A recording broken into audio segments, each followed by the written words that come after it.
আসসালামু আলাইকুম রহমতুল্লাহি ওবরকাতুহু। কাছে এবং দূরে, দেশ এবং প্রবাসে যারা যেখান থেকে দেখছেন, শুভেচ্ছা অভিনন্দন জানিয়ে শুরু করছি। নির্বাচনে ভোট না দিলে গুনাহ হবে কিনা, এই নির্বাচনে ভোট না দিলে গুনাহ হবে কিনা, এবং টাকা দিয়ে ভোট বিক্রি করা যাবে কিনা, অথবা কত টাকা দিয়ে আপনি আপনার ভোটটাকে বিক্রি করতে পারবেন। আসুন হাদিস এবং কোরআনে এ বিষয়ে কি বলে। আল্লাহ সুবহানাহু ওয়া তাআলা সূরাতুল বাকারায় 283 নম্বর আয়াতে বলেছেন, ওয়ালা তাকতুমুশ শাহাদা। আল্লাহ সুবহানাহু ওয়া তাআলা এখানে সাক্ষ্য গোপন করাকে হারাম করেছেন। সূরাতুল মাঈদা 2 নম্বর আয়াতে বলেছেন, তাআওয়ানু আলাল বিররি ওয়াত তাকওয়া ওয়ালা তাআওয়ানু আলাল ইসমি ওয়াল উদওয়ান। এখানে আল্লাহ সুবহানাহু ওয়া তাআলা সমর্থনের বিষয়ে কথা বলেছেন।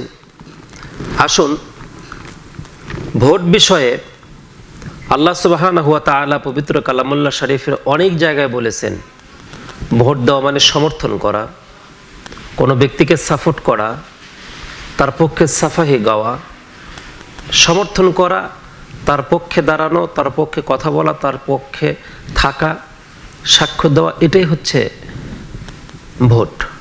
আল্লাহ পাক কোরআনুল কারীম অসংখ্য জায়গায় বলেছেন, সত্যবাদীদের সাথে থাকো, ইমানদারদের সাথে থাকো। যারা সত্যিকারী ইমানদার তাদের সাথে থাকা আমাদের জন্য ফরজে আইন।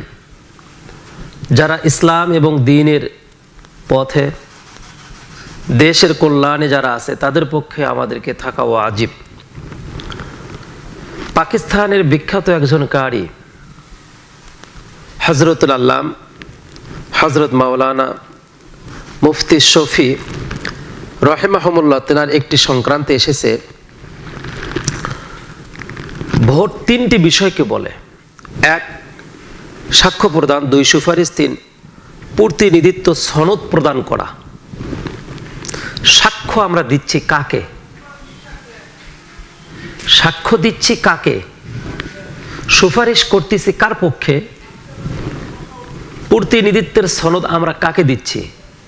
যিনি নামাজ, যার ভিতরে নৈতিকতা, যার ভিতরে আল্লাহ এবং তার রাসূলের কোনো একটি দায়িত্ব নেই, এমনকি তিনি যদি দায়িত্বে আসতে পারেন, তিনি যদি ক্ষমতায় আসতে পারেন, তাহলে তার ক্ষমতার মাধ্যমে দেশের, জাতির, ভবিষ্যৎ প্রজন্মের শিক্ষা সংক্রান্ত ব্যবস্থা ধ্বংস হয়ে যাবে। ইসলাম শিক্ষায় বিভিন্ন ধর্ম অবলম্বীদের, বিশেষ করে হিন্দু, বৌদ্ধ, খ্রিস্টানদের বিভিন্ন অনুষ্ঠানের দেবদেবীর ছবি দিয়ে ইসলাম শিক্ষাটাকে কলুষিত করার যারা ব্যবস্থা করবে, তাদেরকে সমর্থন দেওয়া, তাদের পক্ষে থাকা, সুপারিশ করা সম্পূর্ণরূপে হারাম। এই সমস্ত ব্যক্তিকে আপনি ভোট দিতে পারবেন না। তাদেরকে আপনি ভোট দেওয়ার কারণে তারা যদি এ ধরনের অপকর্ম করে, দেশের সম্পদকে তারা নিজস্ব সম্পদ মনে করে, জনগণের উপরে যদি জুলুম করে, তাদের উপরে যদি নিজের কর্তৃত্ব চাপিয়ে দেয়, তাদের ইচ্ছার বাহিরে কোনো কাজ করে, দায়িত্ববোধ যদি তারা না বোঝে, তাদের সন্ডা পান্ডা এগুলো দিয়ে যদি তারা তার জনগণের, দেশের সম্পদ যদি ভক্ষণ করে, আঙ্গুল ফুলে যদি কলা গাছ হয়ে যায় রাতের মধ্যে, তাহলে তাদেরকে ভোট দেওয়া জায়েজ নেই। কেন আপনি তাদেরকে ভোট দিবেন? কি প্রয়োজন? বরঞ্চ ভোট তাদেরকে দেওয়াই আপনাদের জন্য গুনাহ, আমার জন্য গুনাহ। এখান থেকে আপনাকে আমাকে বাঁচতে হবে, সতর্ক থাকতে হবে। আর যদি আপনি আমি এমন কোনো প্রতিনিধি পাই যাকে ভোট দিলে দেশের কল্যাণ, ইসলামের কল্যাণ, রাষ্ট্রের কল্যাণ, ব্যক্তির কল্যাণ, সর্বসাফল্য একজন দায়িত্বশীল ব্যক্তি পেয়েছি, যাকে দেখলে চোখটা শীতল হয়ে যায়, যার চলাফেরা দেখলে রাসূলের সাহাবাদের কথা মনে পড়ে যায়,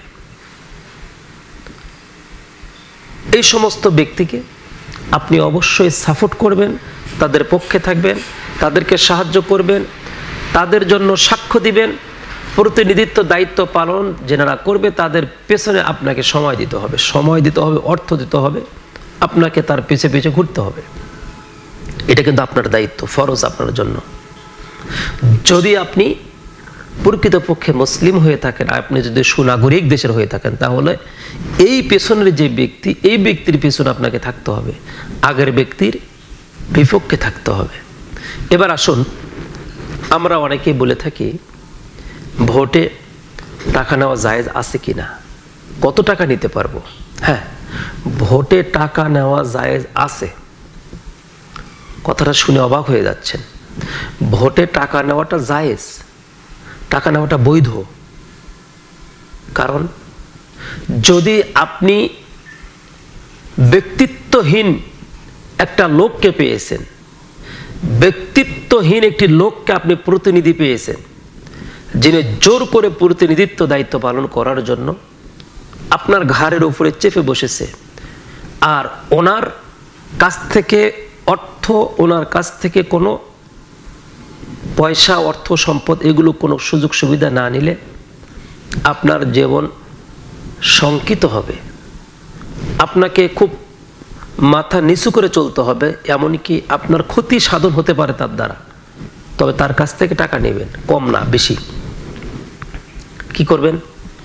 এই টাকাটা আপনার প্রতিবেশী যারা গরিব আছে, এতিমখানা মাদ্রাসা আছে, রাস্তা চলাফেরা করতে গেলে কোথায় 2-3 গাড়ি, মাটি বা বালি লাগবে, এই কাজ আপনি ব্যয় করবেন। এতে করে কি হলো, যিনি আপনাকে টাকা দিল, ওনার যে শত্রুতা, এই শত্রুতা থেকে আপনি বাঁচলেন। অপর দিক থেকে সমাজের এই কাজটা হলো, এই লোকের কাছ থেকে আপনি প্রচুর পরিমাণ টাকা নেবেন, টাকা নিয়ে আপনি সমাজের কাজ করবেন। আর যদি ওই ব্যক্তি দেশ এবং জাতির কল্যাণে কাজ করার মন মানসিকতা নিয়ে নির্বাচন করার জন্য আসে সমাজে, তাহলে তার কাছ থেকে টাকা নেবেন না, বরঞ্চ তাকে দিয়ে সাহায্য সহযোগিতা করবেন। বাংলাদেশের বিরল ইতিহাস অনেক আছে, অনেক এলাকার অনেক চেয়ারম্যান, মেম্বার, এমপিকে এদেশের মানুষ ইসলাম প্রিয়, এদেশের মানুষ সরল সোজা, এদেশের মানুষ নম্র ভদ্র, সৎ নেতৃত্ব, একজন সৎ নেতা চায়। সৎ নেতার বড় অভাব, তাই এরকম নেতা পেলে অনেক এলাকায় দেখেছি যেখানে মানুষ টাকা দিয়ে, পয়সা দিয়ে সাহায্য সহযোগিতা করে তাদেরকে ইউনিয়ন কাউন্সিল, পৌরসভা, জেলা পরিষদ, সংসদ ভবনে পাঠিয়ে দিয়েছে। আশা করি আপনারা বুঝতে পেরেছেন আজকের সংক্ষিপ্ত এই আলোচনা। অবশ্যই শেয়ার করে দিবেন, সবার মাঝে এই দাওয়াতটি পৌঁছিয়ে দিবেন। আল্লাহ সুবহানাহু ওয়া তাআলা আমাদেরকে কঠিন একটি পরিস্থিতি, ভয়াবহ একটি সময়ের ভিতরে যে আমরা আছি, এটা থেকে আল্লাহ পাক আমাদেরকে উত্তোলন করুন, আল্লাহ পাক হেফাজত করুন। আসসালামু আলাইকুম রহমতুল্লাহ।